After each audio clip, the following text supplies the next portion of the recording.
In this video, we will go over the steps required to start an LLC in the state of Iowa. The first step required to form an LLC in any state is choosing a name for your LLC. Make sure that the name you wish to use isn't already being used by someone else. By clicking on Name Search here, you can search all registered names in Iowa.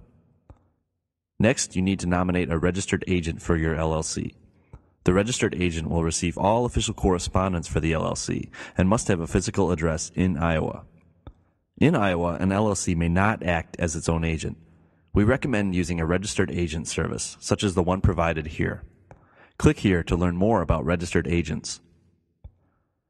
The state of Iowa does not provide a sample Articles of Organization form. They do provide instructions for writing the Articles of Organization on their website. We've provided a sample form purely as an example of the kind of form that can be used.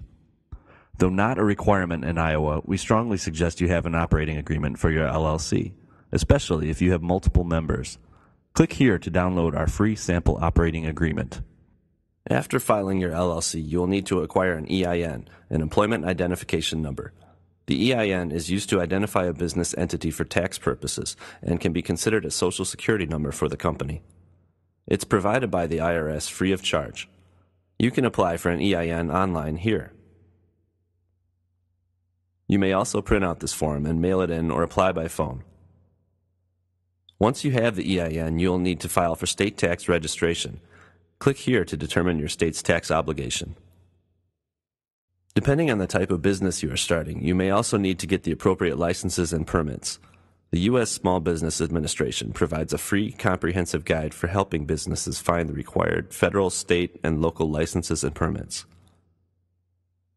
When you have formed your LLC and you wish to hire employees, there are certain obligations you will need to meet.